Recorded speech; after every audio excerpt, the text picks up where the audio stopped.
Ada yang cantik, menarik, mungil, lucu, dan pastinya lezat.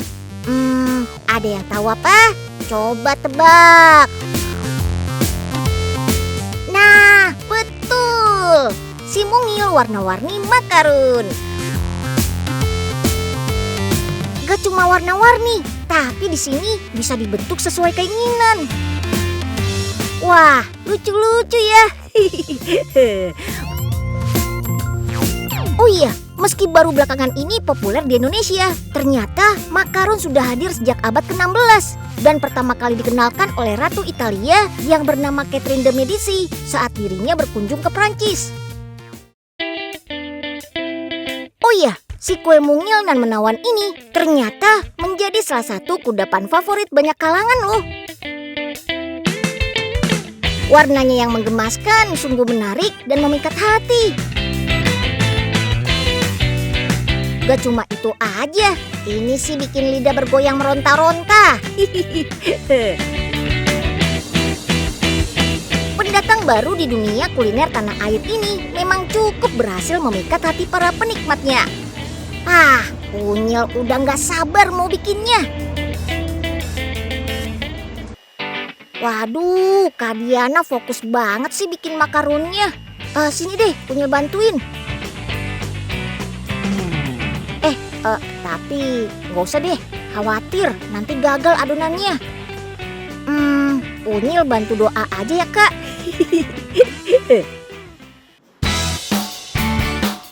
Oke, lanjut kita mencetak adonannya di atas kertas perkamen supaya nggak lengket kalau sudah dipanggang. Di sini nih ujian terberatnya, karena untuk membentuk karakter dibutuhkan keahlian khusus. Apalagi dilakukan manual begini. Aduh, Unyil nyerah deh. Kalau sudah dicetak, terakhir keringkan adonan. Lalu panggang menggunakan suhu 160 derajat Celcius, kurang lebih selama 15 menit. Uniknya, makarun ini ada yang bernama dessert pelet. Benar-benar buatan tangan sang pemilik. Sehingga dijamin nih, makarun di sini nggak pasaran ya. Karena bentuknya bisa sesuai pesanan konsumen. Keren banget. Oke, tahapan selanjutnya setelah dipanggang, sekarang kita akan melukis agar bentuk makarun semakin mirip dengan karakter aslinya. Wah, sepertinya Unyil nggak asing deh sama bentuk yang ini. Loh, ini kan ternyata ada kejutan buat Unyil. Kece banget ini Kak. Oh iya, tahapan terlama membuat makarun ini selain di proses mencetak juga ketika melukis seperti ini. Karena bentuknya sangat detail dan dibuat semirip mungkin. Isiannya pun juga bisa menyesuaikan, ada yang memakai krim mentega atau selai. Gak cuma wajah Unyil aja yang bisa dibuat, tapi beragam jenis karakter lain juga, seperti Totoro, Doraemon, dan juga Luffy One Piece. Mirip-mirip ya bentuknya, gemes banget, bikin gak tega sih makannya. Gak cuma tampilan yang kece, soal rasa, gak perlu diragukan, benar-benar juara deh. Udah gitu, cita rasa isian di dalamnya cukup beragam. Jadi ketika menggigit makarunnya, bakal menemukan kejutan lagi. Teksturnya pun benar-benar unik. Renyah di bagian luar dan lembut di bagian dalam.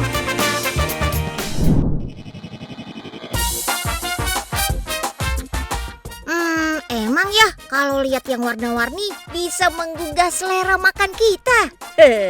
Kalau tadi kudapan kering, Unyil kasih juga nih yang warna-warni nyegerin. Siapa yang bisa nolak kudapan jeli kenyal kayak gini? Gak cuma warna-warni, pudingnya juga berbentuk unik kan? Selain menyegarkan, kandungan karbohidratnya juga bikin awet kenyang. Terus seratnya bagus untuk melancarkan pencernaan. Jelly yang bentuknya biasa aja pasti disukai orang. Apalagi yang bentuknya unik menggemaskan begini kan?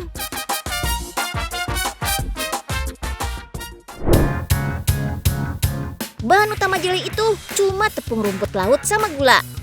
Tapi takarannya harus pas, biar nanti nggak terlalu manis dan teksturnya lembut, nggak terlalu padat. Sekilas memang mirip seperti membuat agar-agar. Bedanya cuma di kekenyalannya karena bahan tepung rumput lautnya. Setelah tepung, gula, dan air tercampur rata dan masak, sekarang waktunya dicetak deh. Mau bentuk apa aja bisa. Makanya kreasi jelinya tanpa batas, tergantung kreativitas. Kuncinya mencetak adonan jelinya harus cepat saat masih panas. Jangan sampai keburu dingin menjadi gel. Kombinasi warna juga bisa jadi kreasi unik. Tuh, kayak jeli berbentuk telur ini. Kreasi unik, cek. Bentuk dan tekstur kenyal pas, cek. Pastinya semakin lezat kalau bahan pewarna dan pemanisnya juga alami ya. Nah, kalau ini cara pembuatan jeli berbentuk bubble. Dicetaknya tapi harus pakai mesin bubble kayak gini. Rahasianya langsung direndam dengan air dingin agar langsung mengeras setelah keluar berbentuk bulat dari mesinnya. Makanya bentuknya bulat seragam gitu deh. Masih berbentuk bulat gini aja udah asik kan? Apalagi jadi puding jeli semangka kayak gini. Nyam-nyam.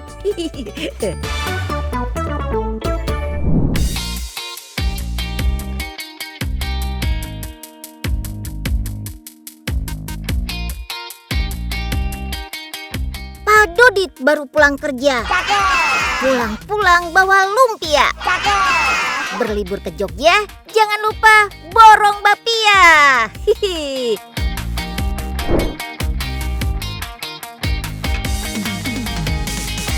Yuhu! Siapa sih yang liburannya dari Jogja? Pasti harus wajib bawa buat tangan bapia.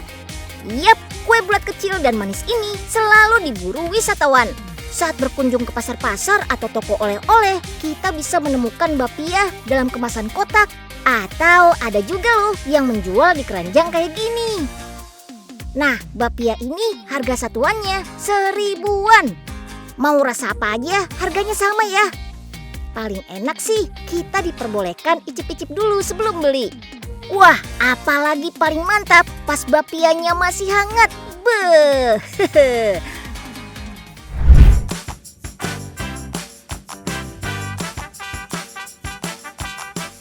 Bapia sebetulnya berasal dari Cina.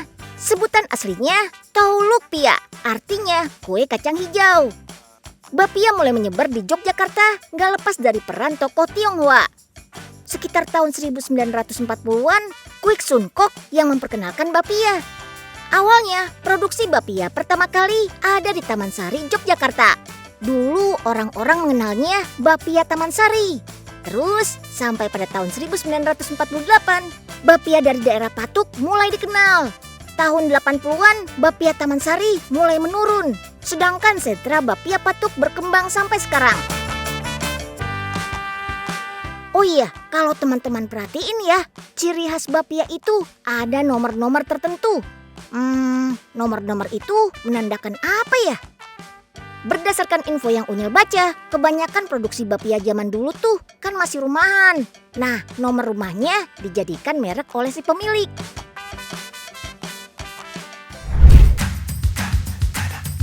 Dulu sih bapia cuma terkenal rasa kacang hijau aja. Tapi sekarang muncul berbagai rasa kekinian loh. Tada! Nih beberapa varian bapia kekinian. Ada wijen hitam, nanas, kurma, coklat, keju, gula tarik, pandan, bahkan sambal juga ada.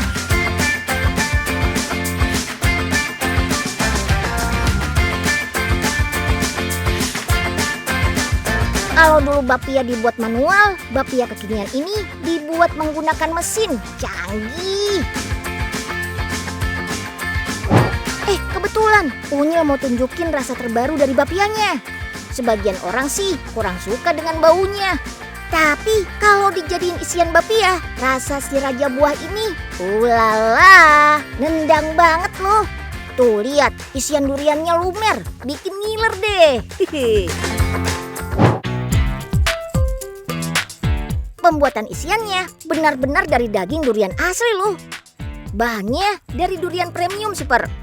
Jadi rasa creamy dan legitnya durian masih berasa.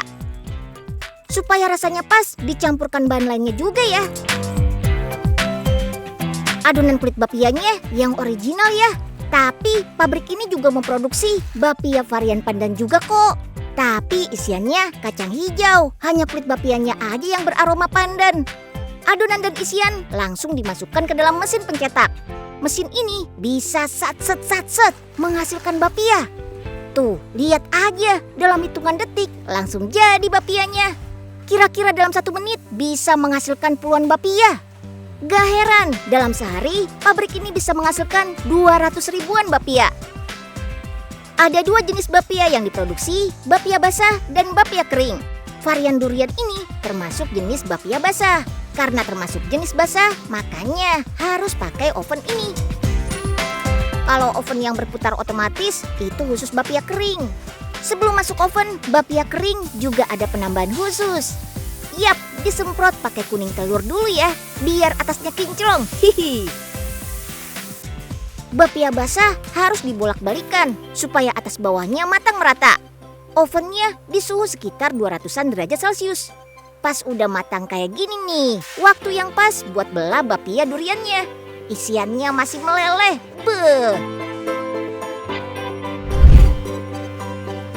Setelah dingin, baru udah dikemas. Pilih-pilih bapianya terus, Kak. Wah, ternyata cukup banyak bapia yang gak lolos kriteria ya. Aduh, sayang banget tuh kalau bapianya gak lolos. Ini masih bagus nih di mata Unyil. Ini juga. Ini juga. Wah, ini sih semuanya lolos sensor di perut Unyil nih. Unyil kantongin semua ah. La la la la la la la.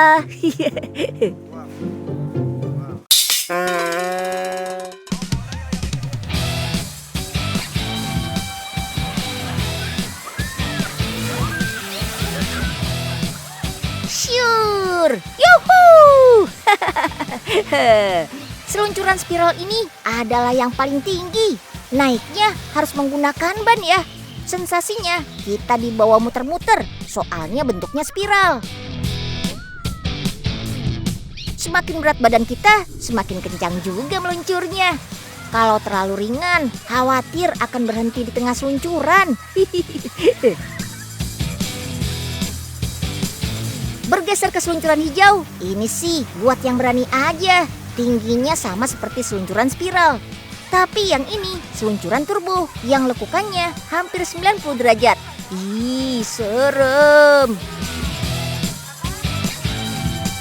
Kalau mau seluncuran lebih rendah, ada seluncuran kembar 3 yang bergelombang. Wah, ini bisa dipakai battle berdua atau bertiga. Siapa yang paling cepat meluncurnya, pasti dia yang badannya paling berat.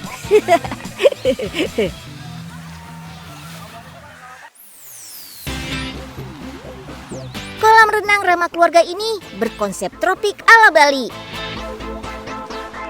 Padahal lokasinya ada di Tangerang loh. Selain berasa di Bali, spot-spotnya pun instagenik dan penuh warna yang bertujuan memengaruhi suasana hati, perasaan, emosi, bahkan perilaku positif. Wah, bakalan happy nih.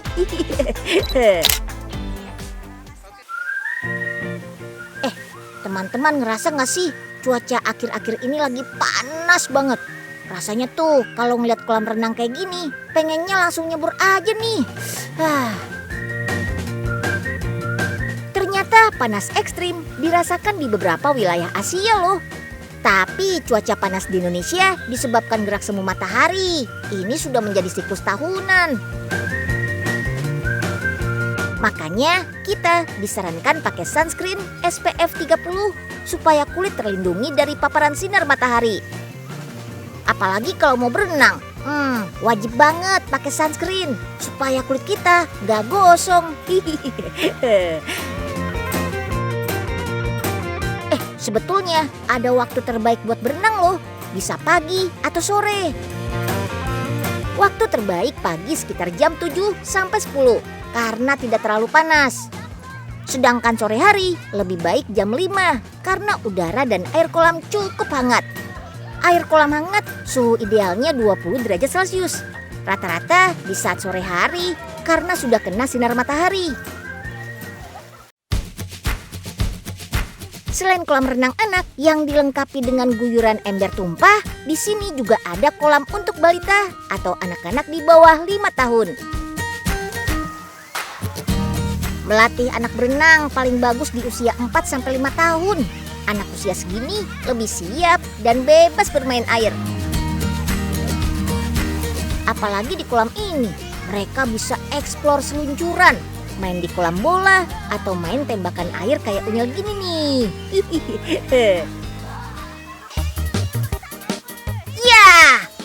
Tembak kanan, tembak kiri. Ayo Kak Kanza.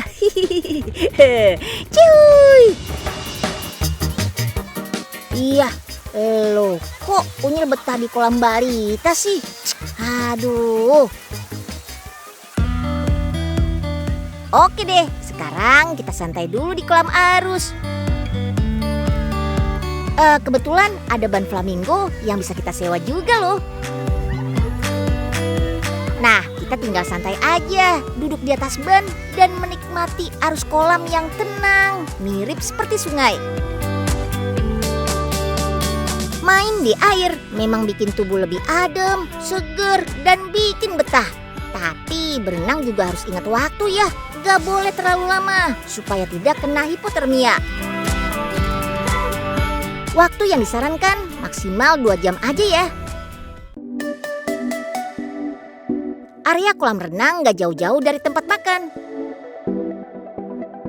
Kebetulan banget, di sini ada kafe bernuansa bohemian tropikal, penuh rotan dan kayu. Oh iya, Unyil mau ingetin nih, berolahraga apapun sebaiknya tidak dalam keadaan perut kosong, termasuk saat mau berenang. Kalau mengonsumsi karbohidrat, sebaiknya dalam jumlah sedikit. Makanan berat bisa pilih nasi atau pasta. Makan pisang bisa jadi sumber gula alami, juga penambah energi loh. Makan menu sehat sebelum berenang bisa tingkatkan performa dan pembakaran kalori lebih maksimal. Selain wahana air, kita juga bisa ajak anak ke area permainan. Kalau kita beli tiket all in, kita bisa coba semua permainannya. Konsepnya all you can play. Tapi hanya wahana ini dikhususkan untuk anak-anak aja ya. Orang dewasa cukup mendampingi. Wah, makin banyak tempat wisata ramah anak ya. Terus cukup membayar kurang dari Rp100.000. Kita bisa main sepuasnya termasuk wahana air. Seru.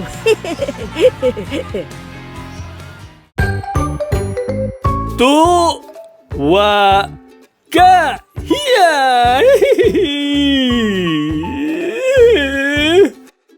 Loh, Penyeng, lagi ngapain? Penyeng lagi ngangkat beban, Den. Olahraga, biar perutnya kotak-kotak, Den. Ah, ngangkat beban? Terus, mana bebannya Penyeng? Iya beban hidup kan udah berat, Den Unyil. Aduh, Papa, ada-ada aja sih Penyeng.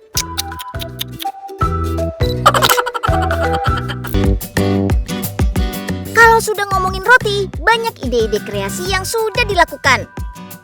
Mulai disiapkan untuk sarapan hingga bekal sebagai pengganjal rasa lapar. Mau isi selai? Bisa. Isi keju? Juga bisa. Tapi kalau roti dengan isian es batu, ini sih perlu dicoba. Tapi siapa sangka jajanan ini malah sukses menarik perhatian pecinta kuliner. Bahkan lagi viral loh. Oke deh kalau gitu, ikutin Unyil ke Old Shanghai Sedayu City yang terletak di Kelapa Gading, Jakarta Utara. Di sini kita bisa menemukan jajanan unik. Gimana nggak unik kalau roti disajikan dengan isian es batu? Wah, ada-ada aja ya. Tapi kok bisa ya roti dikasih isian es batu? Gimana jadinya tuh? Unyil jadi penasaran.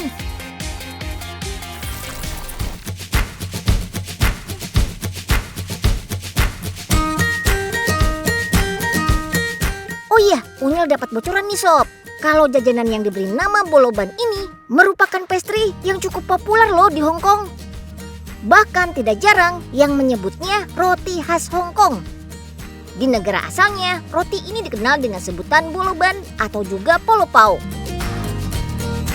Tapi ada juga loh yang menyebutnya pineapple bun. Kok dinamakan roti nanas ya? Padahal nggak ada isian atau rasa nanasnya sama sekali. Ini karena bagian atas roti yang memiliki tekstur kulit menyerupai buah nanas. Saking terkenalnya, pemerintah Hong Kong pada 2014 telah menetapkan boloban sebagai warisan budaya nasional. Wih, keren ya. Nah, sekarang nggak perlu jauh-jauh ke Hong Kong ataupun negara lain untuk sekedar mencicipi boloban. Keberadaan roti ini berawal dari kegemaran sang pemilik kedai dengan roti khas Hong Kong, sehingga lahirlah ide untuk membuat dan menjualnya di sini. Wah, jago banget sih Kak bentuk-bentuk bolobannya. Unyil bantu doa aja ya, daripada berantakan nanti malah jadi lama deh. Kan udah banyak pelanggan yang pesan tuh. Nah, di sini nih tahapan yang kita semua nantikan. Masukkan isian butter dan es batunya. Yuk, sekarang kita icip-icip. Pastinya dari yang paling populer di sini dulu dong, si isian butter plus es batu.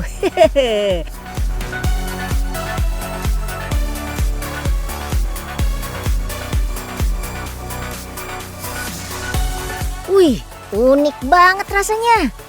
Manis gurih ditambah ada sensasi dingin dari es batunya. Wah, ini sih spesial banget pokoknya. Unyil kasih 2 jempol deh.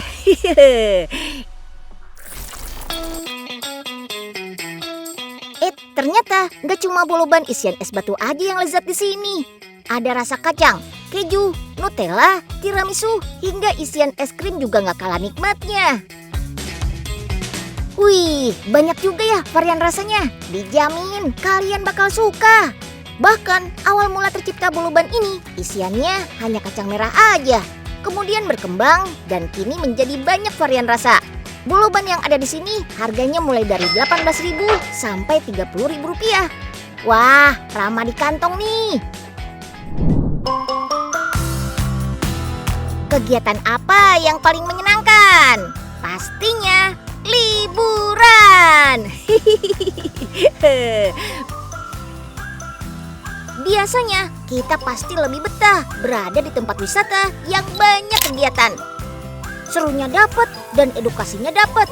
Udah paket lengkap deh. Salah satunya tempat wisata yang ada di Kota Batu, Jawa Timur ini. Ada apa aja sih? Yuk, come on, ikutin Unyil muter-muter.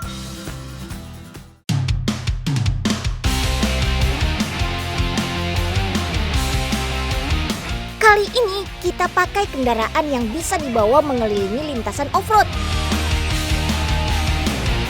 Lintasan khusus ini adanya di area outbound. Kalau kurang puas, kita bisa explore area yang lebih luas lagi. Selain pemandangannya cakep, udaranya juga sejuk banget. Bikin Unyil betah, gak mau pulang. Hihi. Lokasi wisata ini berada di ketinggian kurang lebih 1.000 meter dari permukaan laut. Tanahnya bagus untuk tanaman buah-buahan tumbuh subur di sini. Makanya nggak heran kalau kanan kiri penuh dengan tanaman jeruk, stroberi, jambu, dan lainnya. Nah, tadi kan kita udah keliling nikmatin pemandangan dan lihat berbagai tanaman buah di sini. Gak lengkap rasanya kalau kita gak petik-petik buah dong. Ada jambu yang sudah matang. Kelihatan dari kulit dan teksturnya.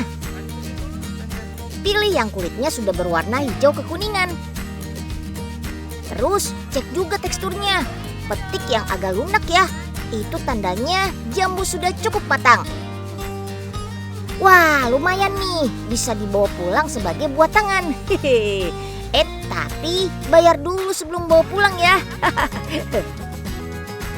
Wisata dengan konsep pertanian ini juga punya beberapa spot menarik, seperti rumah Belanda, ayunan, balon udara, dan masih banyak lagi. Nah, selain rumah Belanda, ada juga nih spot anti mainstream. Iya, rumah terbalik yang bikin Unyil fotonya jadi kebalik juga nih. Tapi lama-lama pusing ya pose begini. Balik normal lagi aja deh. Tempat wisata ini Unyil bilang sih segala ada. Soalnya lengkap dengan penginapannya juga. Salah satu kamarnya bikin kita betah, berasa di rumah sendiri. Ada ruang keluarga, ruang makan, dan naik ke lantai 2 kita bisa istirahat. Tuh kan, setelah beraktivitas seru, happy banget ketemu kasur.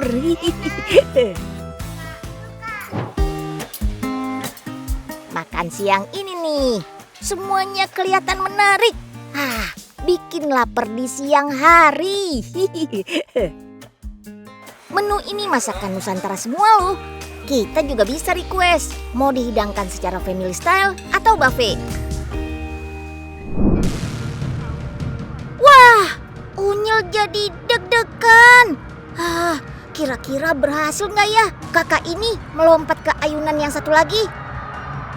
1, 2, 3. Dan yap, berhasil. Cihuy. Aduh, kakak-kakak ini bikin Unyil dan penonton tegang aja deh. Gimana nggak tegang? Para pemain ini hebat banget. Bisa melayang dari satu ayunan ke ayunan yang lain di ketinggian 20 meter. Wuhuu! Kalau Unyil sih berdiri di ketinggian 1 meter udah gemeteran.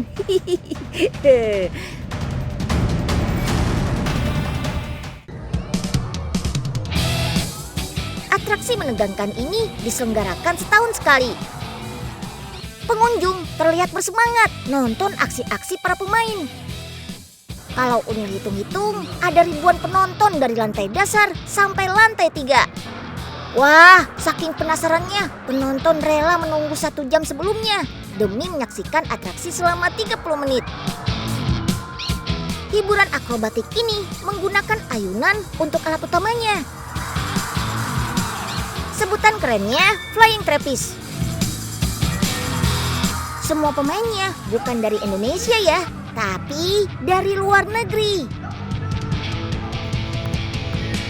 Tim Flying Trapeze asal Rusia ini terdiri dari 6 atlet kelas dunia yang sudah profesional di bidang olahraga akrobatik dan olahraga senam. Tapi yang akan menunjukkan aksinya di ayunan ini ada 4 orang ya.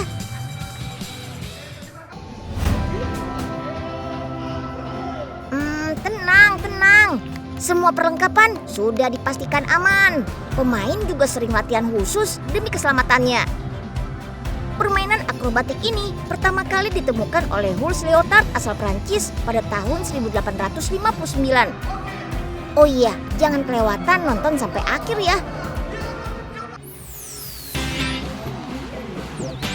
Ini nih yang paling bikin dakdikduk dan heboh. Satu-satunya atlet perempuan naik ke ayunan yang paling tinggi, hampir setinggi langit-langit mall. Dan yap, langsung terjun ke jaring dong.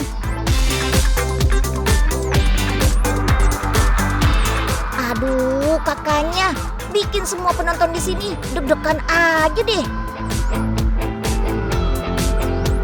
Wih, keren banget. Pada berani-berani nih. Tapi aksi ini jangan ditiru di rumah ya teman-teman, karena ini sangat berbahaya jika bukan dilakukan oleh ahlinya.